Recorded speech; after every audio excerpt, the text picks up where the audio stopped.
Life's not fair, is it? Disney villains used to be evil.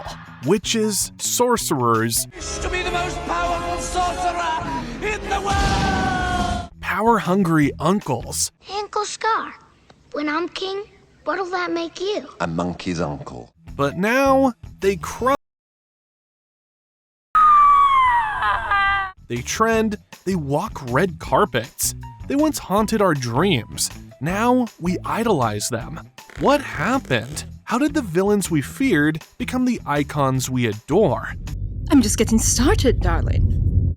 This isn't just rebranding. It's a shift in how we see power, evil, and who we cheer for. Somewhere between Ursula's tentacles and Cruella's runway, we stopped fearing villains and started becoming them. This is how Disney villains divided a generation. There is no nobility in villainy, and early Disney animations made sure we got that message. From Aladdin's Jafar to The Lion King's Scar, there is a theme with the bad guys that stays consistent throughout all these productions. Disney even went a step further to exaggerate their evil with their character designs, musical themes, and voice actors. Quiver with fear. But 20th century Disney villains weren't just outwardly menacing, they were also genuinely evil inside. The fates are here and you didn't tell me! They exuded the darkness in their souls. Ask any Gen X or millennial, and they'll tell you that Disney villains were the stuff of nightmares. And there wasn't a reason to have them any other way. They were key elements to the plot and the movie as a whole. They made us side with the protagonists given how poorly they treated them. Why? Well, because in real life, there are evil people. That's what I do. It's what I live for. They gave the movies a real sense of danger and stake, and as far as villainy was concerned, they did their job pretty well. It has been an honor serving with you. Good luck, folks. Scar orchestrated Mufasa's death and tormented Simba, making his life miserable. Maleficent condemned a baby to death before adolescence, simply out of spite. And Cruella, she is why PETA does not exist in the world of 101 Dalmatians. There couldn't be a clearer distinction between who to love and who to hate in classic Disney movies. But recently, it's become hard to tell who's really the bad guy, and the reasons for this are crazier than you think. Warning, little spoilers up ahead. Disney's Mufasa the Lion King is a prequel about Mufasa and his brother Taka, who is actually Scar, the villain we grew up hating. This prequel movie essentially tells us why Scar is the way he is in the 1994 original movie. But what's worse, Scar isn't even the most evil lion in this movie. That would be Kuro, the Night King of this world. This is where the hunt ends, Mufasa. Throughout this movie, Scar or Taka is just as likable as Mufasa. We see him grow up, express emotions, show weakness, and do all the things that protagonists did in 20th century Disney movies. My name is Taka, son of Obasi. I know what it's like to lose everything. Come with us, we can help you. But writing him this way came at a cost. There are fans who see Mufasa, the lion we've always adored, as a bit of the bad guy now. Although there's nothing inherently evil about him, he has a role to play in Scar's descent down the path he ends up on. I'm the son of a king, but Sarabi chose you, just like mother, just like my own father. I saved you, and you betrayed me. All Taka ever wanted was a brother, and not to become second to his adopted brother in his pride's hierarchy. By the end of the movie, we feel nothing like the way we did about Scar when we first saw him in the 1994 The Lion King. I won't ever say your name again. I can't. I won't. You see what Disney just did there? Unfortunately, that was not the only prequel that protagonized Disney villains and made their later acts of evil somewhat justifiable. Truth is, it is almost like a Disney subgenre at this point. 2014 Maleficent was probably the first Disney movie to really tap into this genre. It did something bold. It rewrote her origin. We get this elaborate backstory where she's not some evil witch, she's a fairy, like literal wings and everything. But there's more. Maleficent is actually this super powerful protector of the Moors, which is like this magical forest kingdom next to the boring old human world. But this is the same character who wanted to kill an innocent child because she didn't get a DM about a party. Disney still wanted her to be a homicidal sociopath, but for a good reason. She starts out good, like protector of the realm, and even befriends a human. There is no way that this character turns out vile and sinister, you'd think. But then comes a reason for her too. If anyone watched the first half of Maleficent and didn't feel bad for Angelina Jolie's character, they were the real villains. When she finally embraces a dark motif and everything about her screams evil, we as fans don't flinch, because how could she not? But things go a step further. We see her go from being a kind-hearted fairy to an evil witch, and then back again because now she is kissing Aurora to save her life.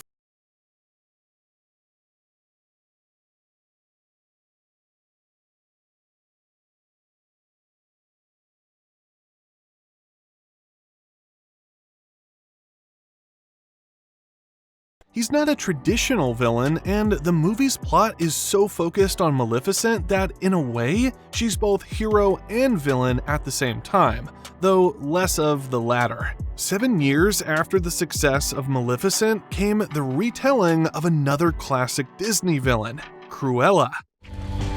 She's really Cruella. Cruella de Vil. It's spelled devil, but it's pronounced Deville. In this movie, Disney still knocked it out of the park. They found a way to make fans sympathetic, even head over heels, for a puppy-hating sociopath. Just like Maleficent, Cruella is a prequel or an origin story. And just like Scar, she had a life before she was a villain.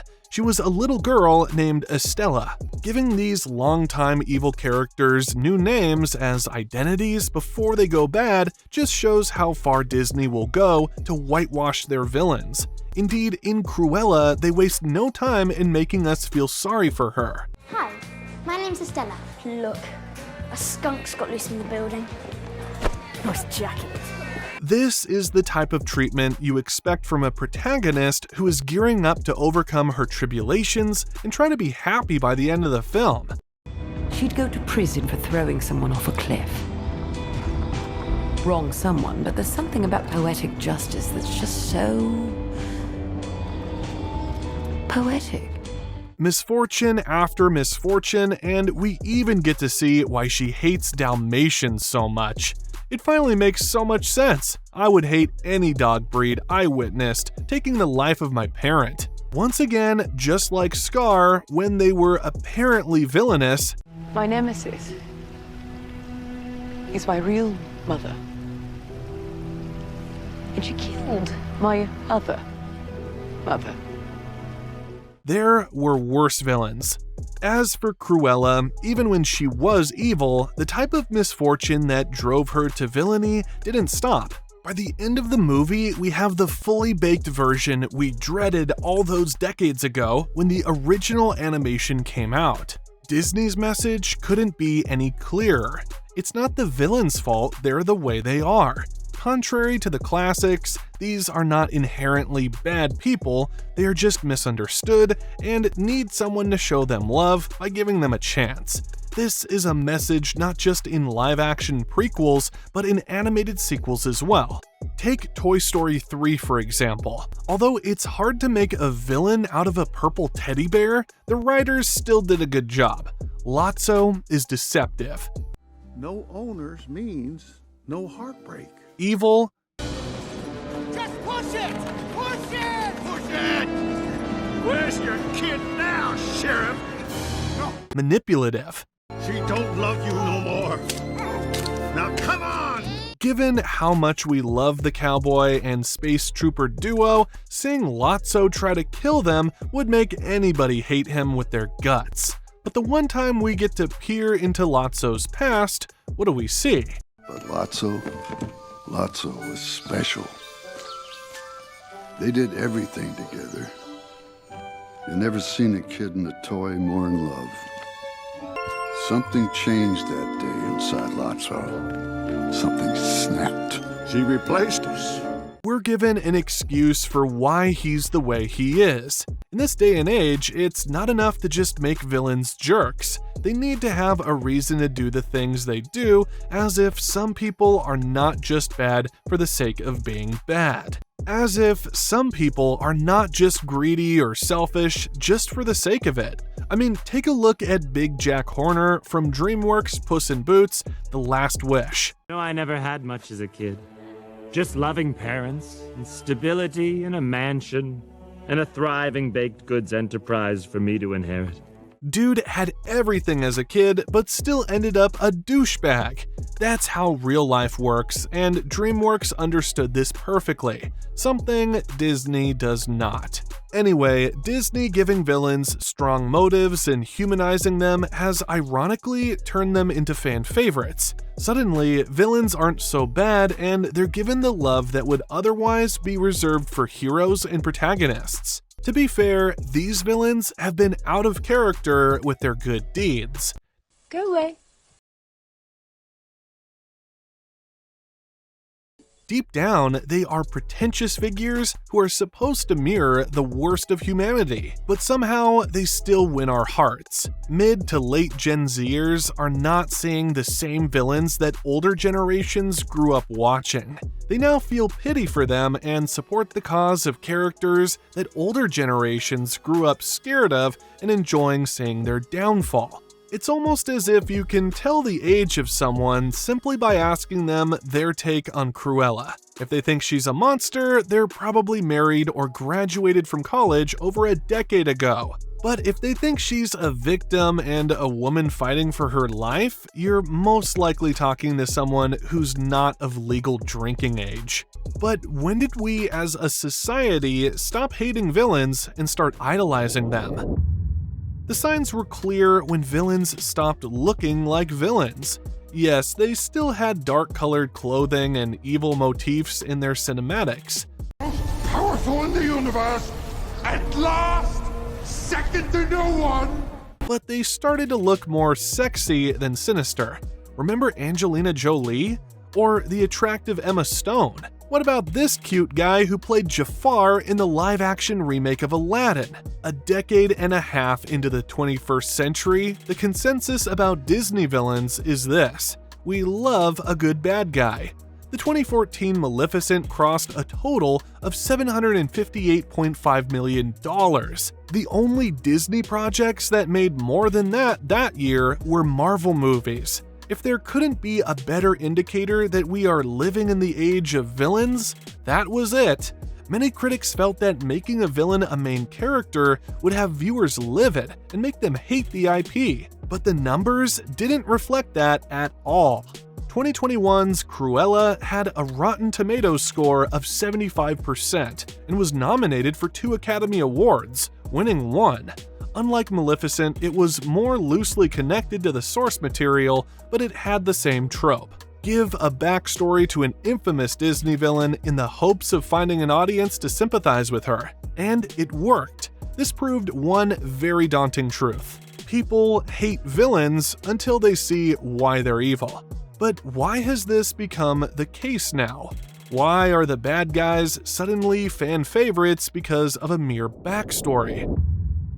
The answer is simply that society has changed. Disney has been making animated movies for almost a century now. Through different eras, their stories have evolved with their art styles, theatrics, music, and how they write their villains. The first ever Disney animated movie was Snow White and the Seven Dwarfs, which featured a very one-dimensional villain. Who is the fairest one of all? Alas, she is more fair than thee. a jealous antagonist simply known as the Evil Queen. They could have given her a less generic name, but back then, writers weren't earning much. So don't expect them to start racking their heads to come up with the most creative names. That said, Snow White was actually a German fairy tale written in 19th century Germany. And the thing about fairy tales is that evil just existed. It didn't need a reason or a cause, aside from the fact that someone had to be the perpetrator of evil and creator of mischief and trouble. They weren't written for us to feel sorry for or to side with them. This was the case with so many movies from Disney's Golden and Silver Ages. They were loyal to the source material, which was European folklore. Some movies, like the original Lion King, that drew thematic inspiration from literary classics like Hamlet, had to have a clear-cut villain. Folklore has always been a way of telling stories of good triumphing over evil. Bad people were never meant to have their way. Simple. So folklore often featured the most evil of villains, and hardly ever did they triumph over the protagonists. This was culturally relevant at the time. Kids were told these tales growing up, and by doing so, they were growing up knowing certain behaviors, like being jealous, greedy, or wishing ill on others, were bad and something they shouldn't do. But that's not the only reason why villains were extra villainous back in the day. Martin Scorsese said it best: "Cinema is a matter of what's in the frame and what's out. It's a reflection of the world we live in, our values, fears, and dreams."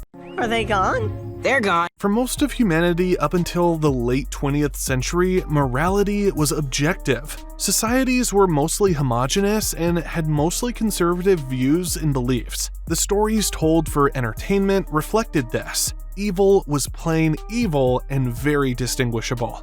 Wrongdoings had to be punished, not fixed. A judge doesn't reduce the sentence of a mass murderer because he was wronged as a kid.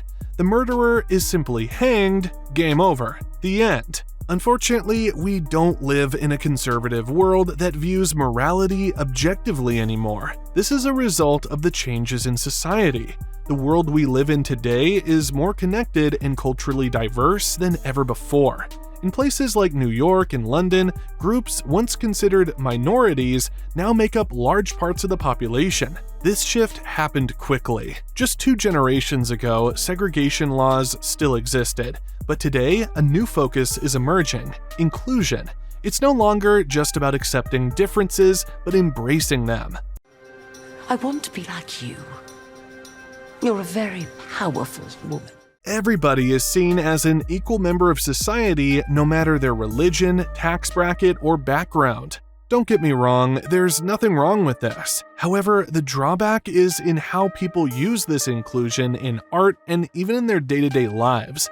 Morality has become subjective. Good and evil isn't black and white anymore. It has become all the shades of gray in between. Despite free speech being a big theme of modern society, censorship threatens it. It's hard to criticize anything or call people out without being tagged a hater. If someone does something evil and is called out for it, they are likely spared if they are from a minority group. The famous social critic Oscar Wilde once said, "Morality is simply the attitude we adopt towards people we personally dislike." This new ideology isn't just the new norm in our world. It's a doctrine that children are introduced to. Everybody is supposed to be given a chance because their parents might have traumatized their childhood experience. There simply is no room to hate evil. Therefore, Disney can't make movies where the antagonist is purely bad. If they do this, they risk influencing children negatively. In society today, the only evil that can be done is not showing love and sympathy to someone, regardless of who they are and anything they've done. Just look at cancel culture, a phenomenon where people are blacklisted for one thing: hate. Homophobia, xenophobia, racism, and many similar attitudes are the worst possible crimes a person can commit. So who are the real villains if it's not the villains? Well, the people who make them and the people who refuse to treat them with sympathy. People need to understand that they will pay for underestimating me. Second is not enough, and it will never be enough. In Mufasa, the Lion King, we fall in love with Taka the instant we meet him. I thought you said you were fast. I had to let you in. And by extension, we feel his father should be a good person. But seeing how he treated Mufasa, we start to see him differently. Kyros may have been the clear-cut villain, but Taka's dad Obasi wasn't too far behind. You did not have to do that. Taka is the future king. He has to win his first challenge. No, Obasi. To be a true king, he must earn it. This is a striking contrast to the original Lion King, where everything evil came from beyond the Pride Lands. You exiled us to the Outlands, where we have little food, less water. This perfectly mirrors how the lives of ordinary citizens are ruined not by external threats of terror, but rather by the last people or groups you'd expect to antagonize them: the government, public figures, and others. What's that thing they say about art again? Oh yeah, art imitates life. So if we see anyone doing wrong in society, chances are they were wronged first. Now, if you're wondering how you can make villains great again, check out our latest video on how not to write a female villainess. They're also shaped by society in ways you can't imagine. Click here to watch it.